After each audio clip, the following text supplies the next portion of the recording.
Fox sat gazing into the crackling fire, a glimmer of defeat in his eyes.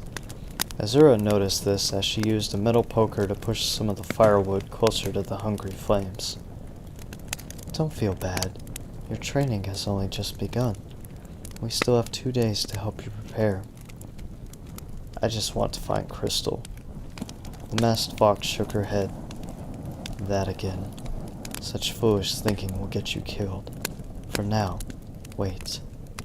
Fox glanced up at Azura as she pulled her hood up over her head. Why do you hide your face? Ancient tribal markings were etched into her porcelain mask.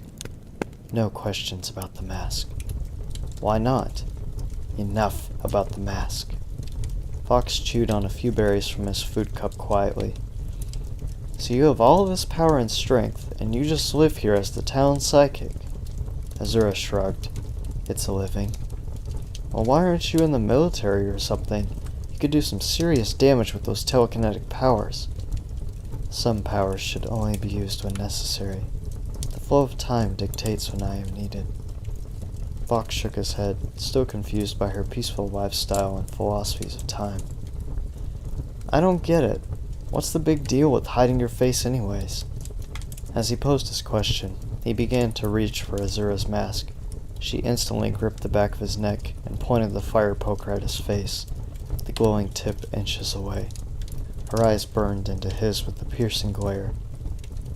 To remove this mask, one must pay a heavy price. I assure you, it is one you cannot afford. Azura flipped the poker and firmly pushed Fox back with its handle. Panther walked into the lounge room, where Wolf was relaxing. He was resting in a soft chair, with his furry head leaned back and his eyes closed. Some light piano music played in the background, a now empty cup near one of Wolf's hands, a bottle of gin not far off. It is done, sir. Wolf opened his eyes and looked over at the headband Panther was holding. It didn't look much different from the original, but this was a much more powerful tool. Sing Crystal in to try it out.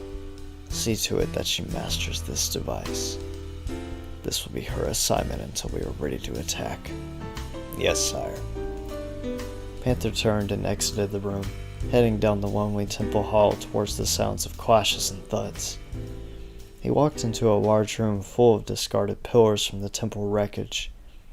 Crystal was testing her abilities, moving the pillars with her mind and smashing them into the walls. As she noticed Panther, she allowed a suspended pillar to fall to the floor, a massive cloud of dust rising from the impact. What do you want? Only your undivided attention. Wolf has new orders for you. He wants you to play with this. Learn how to use it well. Holding out the headband, he let Crystal take it. Another one of these playthings. Fine. I'll give it a try. If it makes me stronger. Panther folded his arms confidently. I assure you it will. Go ahead, see how you fancy it. Crystal slipped off the old headband and strapped the prototype on. Stand back. As Panther moved back, Crystal lifted the pillar back off the ground almost effortlessly.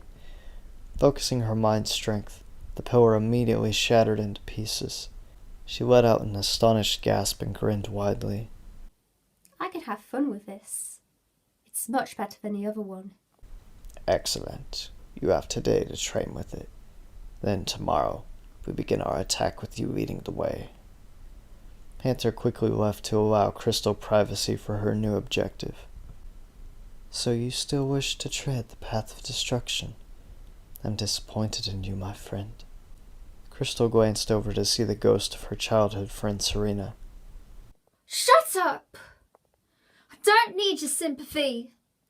She used her newfound power to hurl a pillar at Serena's transparent form. It passed through her, shattering against a nearby wall. You've truly lost sight of what you're fighting for. This won't help you find happiness. You will be lost and filled with grief. We'll see about that. I have everything I need. Do you? Power means nothing if it robs you of your soul. This power is not meant for you, Crystal. Throw it away. It keeps you alone. At this rate, you will be. Serena faded into the dust, a somber look on her face. You are not the Crystal I once knew. The Crystal turned with a grimace. Whatever. All that matters is my strength. At the Great Fox, it was a rather slow day. Boredom was heavy, and time was passing at a snail's crawl. I'll be back in a while, Falco. Gonna go pick up some new hardware tools. Falco waved as he cleaned the barrel of his blaster. Pepe left to the docking bay where his Arwing was parked. Falco continued to clean his gun for a few minutes, until a strange thump came from the docking bay. Heavy footsteps followed, heading towards the entrance. Falco readied his weapon and carefully advanced towards the door.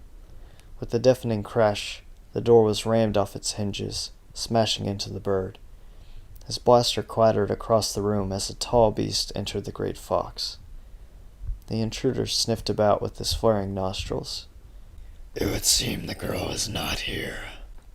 Grunting with pain, Falco slowly rose to his feet. Who the heck are you? The muscular reptile smirked. I am Commander Diedrich Snuck. My friends call me Snake. I'm looking for a young blue fox. Legend has it she is the last of her tribe. You're here for Crystal? I ain't telling you nothing. Falco rushed forward and pummeled his hulking opponent's torso with swift melee blows. Snake only laughed and lifted Falco off the ground by his neck. Ha! Weakling! Falco was hurled into the living room floor, leaving a dent in the hard steel. He lay there in a crumpled mess. Go to hell. I'll never rat out Crystal. Snake chuckled with amusement as he watched Falco weakly crawl towards his blaster. Brave words. The massive reptile walked over to the weapon and smashed it with a scaly foot.